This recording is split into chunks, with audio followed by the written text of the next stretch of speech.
Good morning, all of you. I am Dr. Kalpana, lecturer in biotechnology. Today, I discuss primary and secondary immune responses and vaccine. The contents,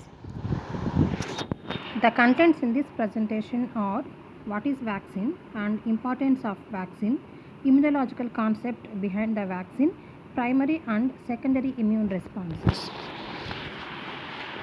Vaccine.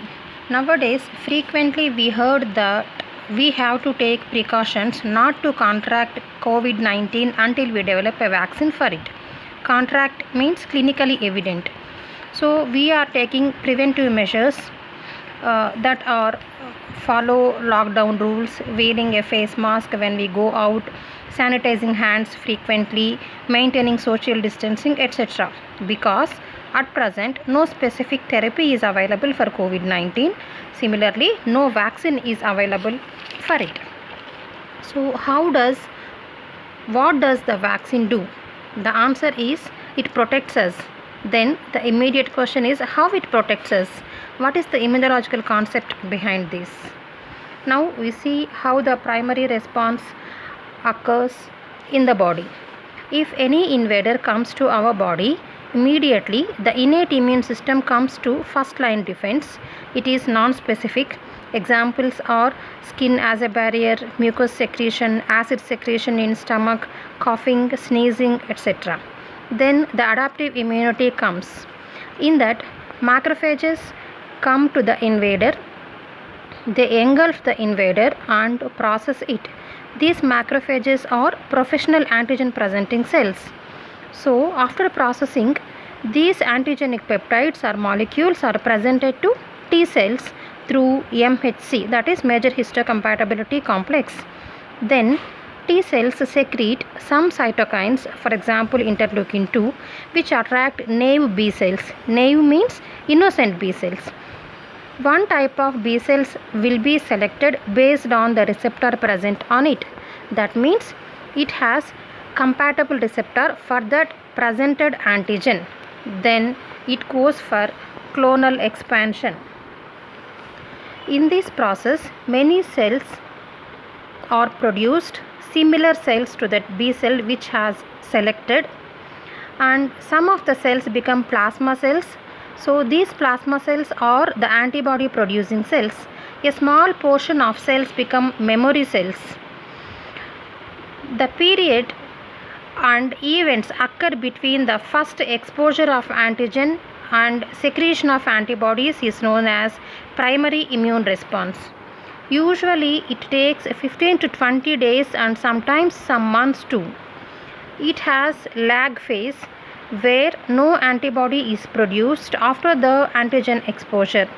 During this period, what happens is engulfing by macrophages, processing, presentation to T cells, selection of naive B cells, that is identification of compatible B cells, then clonal expansion, then production of or formation of plasma cells and memory B cells, finally secretion of antibodies.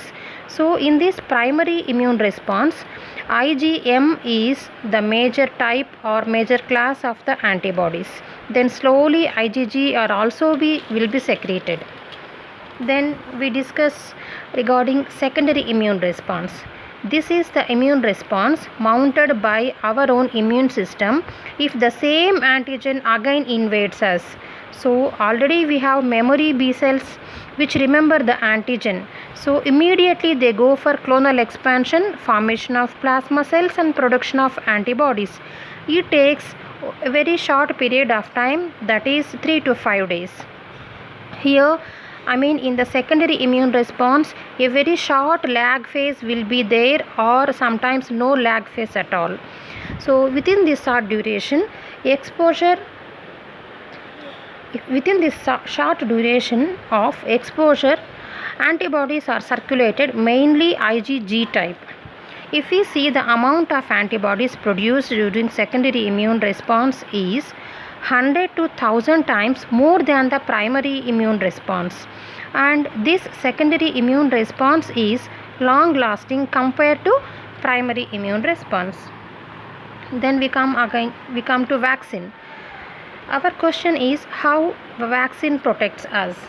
So usually we have to prepare a suitable antigen and administer it onto proper route.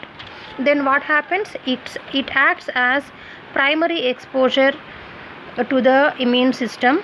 So primary immune response will be elicited. It may take many days to produce memory B cells.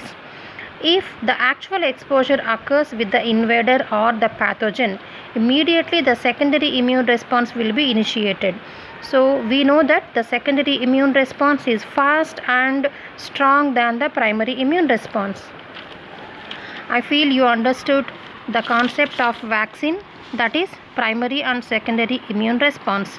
So here vaccination is an example for artificial active acquired immunity. So thank you for patient listening.